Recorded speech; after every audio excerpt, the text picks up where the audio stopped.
तो ये कहूंगा गुंडे लोग जो अपनी हरकतों से बाज नहीं आ रहे हैं, कहीं ना कहीं वो हमारे से ऊपर है इस बात में कि हम नीचे पड़ते जा रहे हैं उन लोगों से। हाल ही में आपको पता होगा लोहारू हल्के के अंदर क्या हुआ है, लक्ष्मण ढाणी की ये घटना है, सभी को पता है, पूरा देश रो रहा है। एक हमारी बेटी, एक हमारी बहन मनीषा नाम की लड़की, उसके साथ में कितना दुर्व्यवहार हुआ है, कितना जघन्य अपराध हुआ है। उस बेटी को कितने बुरे तरीके से काट करके उसकी हत्या कर दी गई है।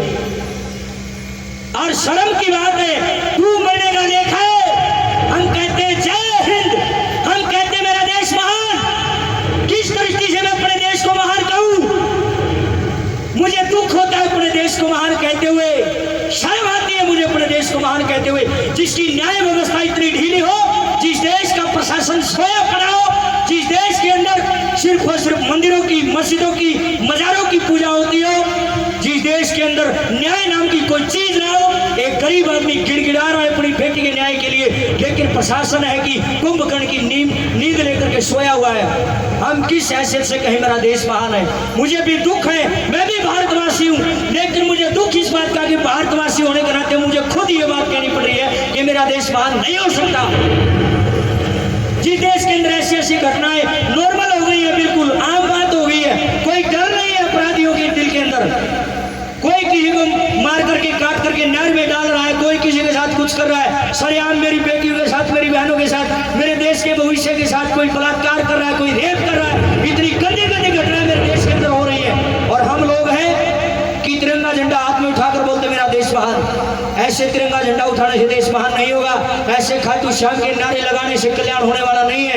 एकजुट हो जाइए और आवाज उठाइए। अगर आज चुप रह गए तो आज तो एक मनीषा गई हमारे बीच से, वह दिन दूर नहीं है, पता नहीं कितनी और मनीषाओं को ये बलिदानी देनी पड़ेगी, कुर्बानी देनी पड़ेगी, और हम खाली नारे लगाते रह जाएंगे। सभी से मेरी करबद्ध निवेदन है, हाथ जोड़ता हूं, आपके आगे निवेदन करता हूं, एक हो जाइए, जाति पाति को भूल जाइए, धर्म को भूल जाइए, सारा भेदभाव मिटा करके खड़े हो जाए। उस बेटी को न्याय जब तक नहीं मिलेगा, हम इसी तरह से अपना आंदोलन और अपनी आवाज को इसी प्रकार बरकरार रखेंगे। एक बार दोनों हाथ उठा करके मेरा समर्थन कीजिए। सभी ने बोलना है, मैं बोलूंगा मनीषा बेटी को आपने बोलना न्याय दो, न्याय दो, मनीषा बेटी को, मनीषा बेटी को, मनीषा बेटी को। मेरी आपसे हाथ जोड़कर निवेदन है, जितने भी फेसबुक अकाउंट है, जितने भी इंस्टाग्राम अकाउंट है, जितने भी आपके सोशल मीडिया अकाउंट है, कोई भी खाली मत छोड़ो, अपने मन के भाव लिख डालो, ताकि ये गूंज यहाँ रुक कर ना रह जाए, ये माननीय प्रधानमंत्री श्री नरेंद्र मोदी के कानों तक पहुंचे, और कोई ऐसा कड़ा कानून बनाया जाए। इन दरिंदों को तो फांसी होनी चाहिए, साथ में भविष्य के लिए ऐसा कानून बनवाना है हमने। आने वाले समय में किसी दरिंदे की, किसी कटिया, किसी नीच सोच वाले की इतनी हिम्मत ना हो कि हमारी चांद जैसी बेटियों की तरफ, बहनों की तरफ आंख उठाने की जरूरत ना हो। एकजुट करके हमने आवाज उठानी है। और कल आप लोग भी ज्यादा से ज्यादा संख्या में पहुंचेगा, मैं भी जा रहा हूं। डिगावा के अंदर बहुत बड़ा आंदोलन किया जा रहा है उस बेटी के न्याय के लिए। 36 जाति एकत्रित हुई है, सामाजिक मुद्दे और सारे भूल जाइए, सबसे पहले इसको आगे लेके आइए।